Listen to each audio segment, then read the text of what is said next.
Hello dear kids, today I'm going to start with a new chapter, and that is rational numbers.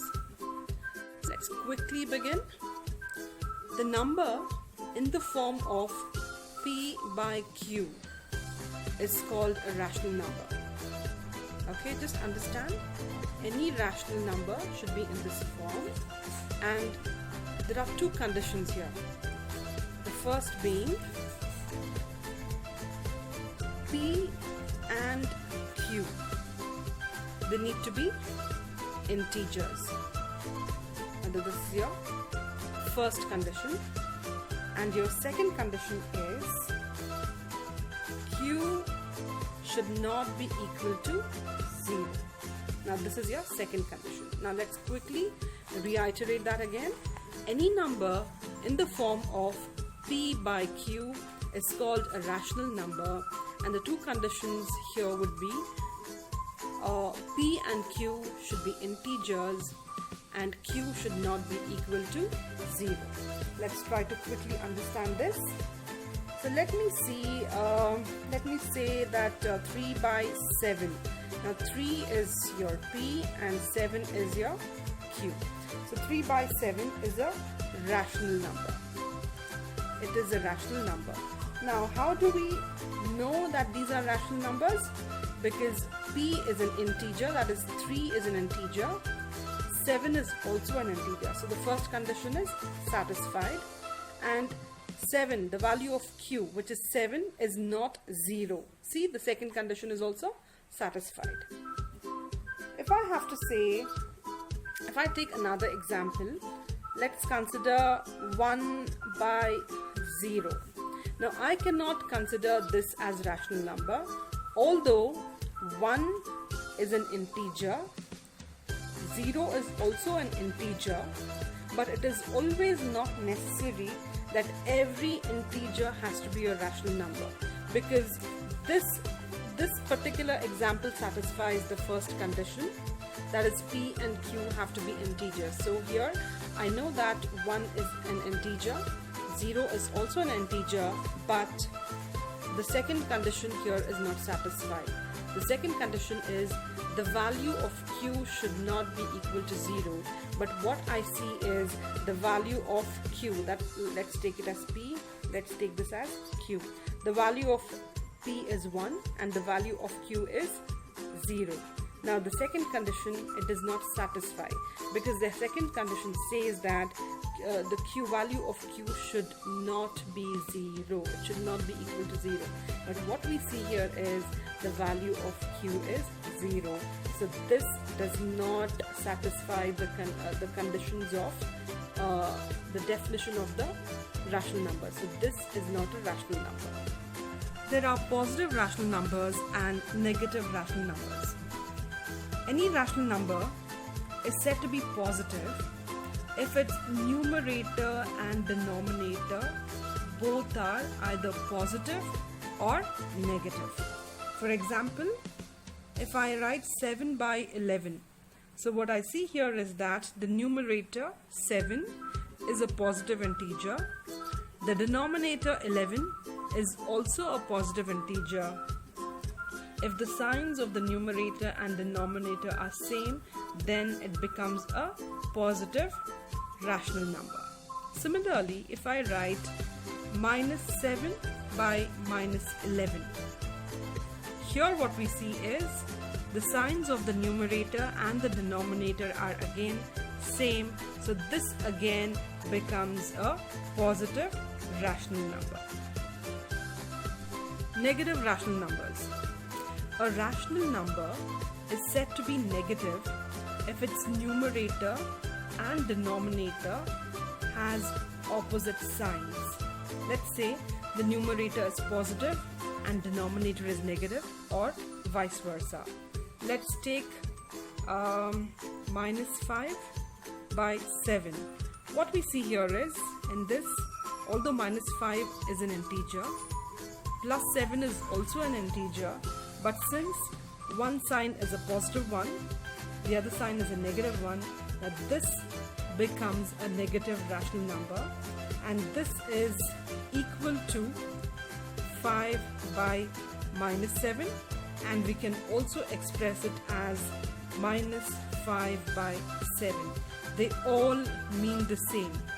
Minus 5 by 7 is equal to 5 by minus 7, or they both are equal to minus 5 by 7. This is a negative rational number.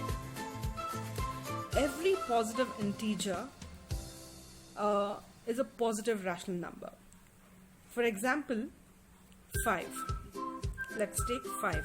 Now 5 is the integer form. If I have to write it in the form of a rational number, I have to express it as 5 by 1. So this is a positive rational number. Now this is the rational number form, and this is the integer form. Similarly, 10. Now 10 is the integer form, and the rational number form of 10 will be 10 by 1.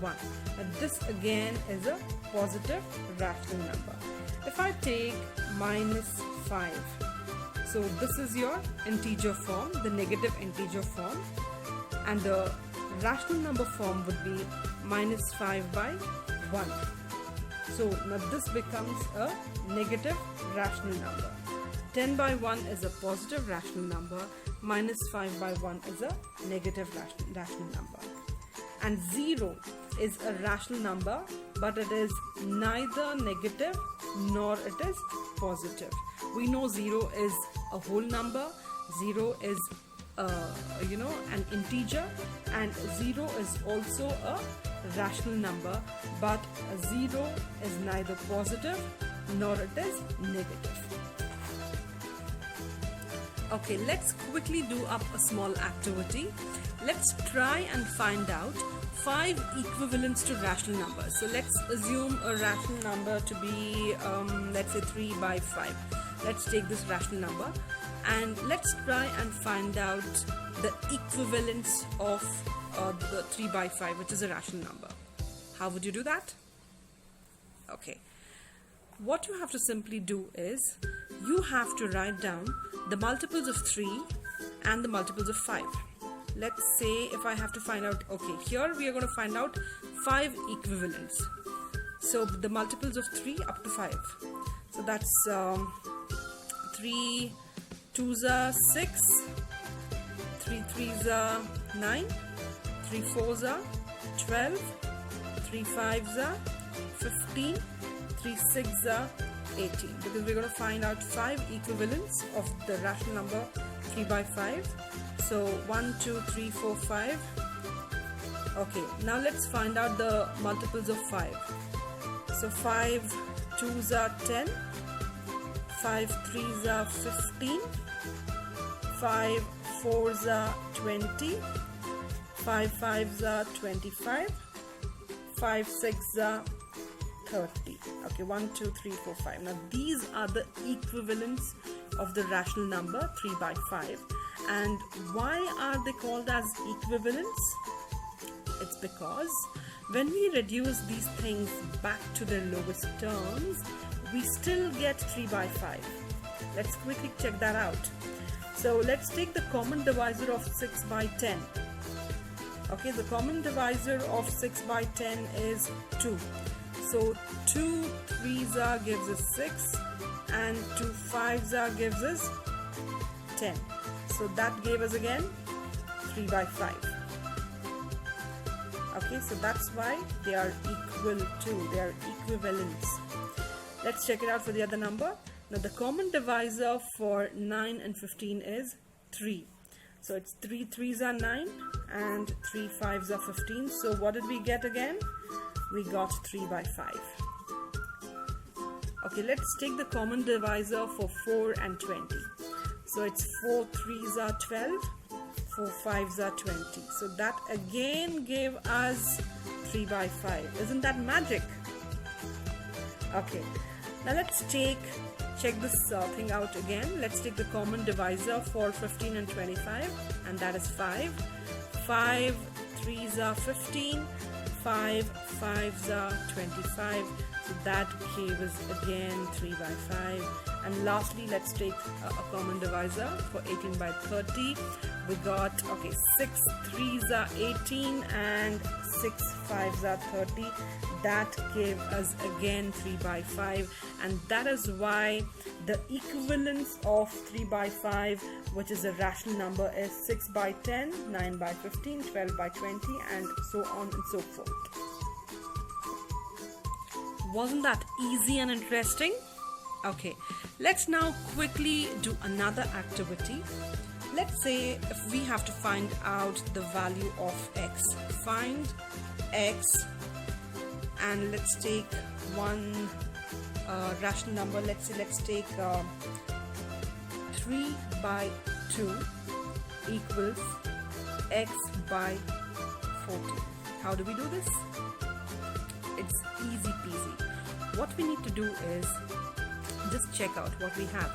In the denominator, we see here there's a 2, and what we see here in the denominator is 14. You just have to find out, just write down 3 by 2, okay, and multiply each one of it. Now 2 what za? 2 times what gives you 14? 2 times what gives you 14? It's 2 times 7 gives you 14. Take the same 7, multiply the numerator 3 with 7. Now what do we get? 3 7s are 21 and 2 7s are 14. Now this is the value of x. The value of x equals 21. Okay, now let's take another number and find out the value of x. Let's take minus 5 by 3, which is a rational number, and I have to find out the value of x. Now this is your question. Now how do we do that? Just the way we did it in the last activity. So we are going to find out, we'll take the numerator now. 5 times what gives you 15? 5 times 3 gives you 15. So just take that 5 minus 5 into 3. 5 times 3 gives you 15. Now minus into plus is minus, so I got this 15. Okay, take the same 3 and multiply the denominator x to find out the value of x. Now the value of x is 3. So take the same thing, write it down. So what we get here is 3 into 3 gives us 9. Now this is the value of x. 9 is the value of x. And now let's learn about the comparison of rational numbers. 3 tips to remember here. Number 1 is, like, every positive rational number is greater than 0. Please remember this. Let's say, for example, 8. 8 by 1. Okay, so the integer form is 8. This is the rational number form. This is the integer form. So when we have to compare the rational numbers, every positive rational number is greater than 0. Let's say 8 is greater than 0. And this 8 is also greater than any negative number. Let's say 8 is also greater than minus 8. So this is your rule number 1. Rule number 2. Rule number 2 says every negative rational number is less than 0. Let's take the same example, minus 8. Minus 8 is less than 0. That means 0 is bigger than minus 8. And this is also less than every positive number. Of course, minus 8 is also less than plus 8. So this says, this is your rule number 2, which says every negative rational number is less than 0 and is of course also less than every positive number, like every positive number. Then rule number 3 says that 0 is greater than every negative number and is smaller than every positive number for 0. neither here nor there. So 0 is greater than every negative number. So let's take some negative number, let's say minus 5.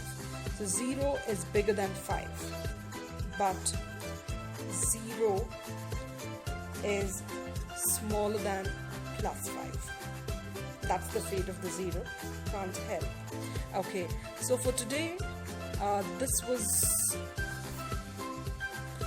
sufficient, and in the next class I'm going to cover about the addition and subtraction of rational numbers, so don't miss that. If you haven't subscribed to my channel yet, please go ahead and hit that subscribe button, and don't forget to give it a like and a share, and take good care of yourselves. Goodbye and keep learning.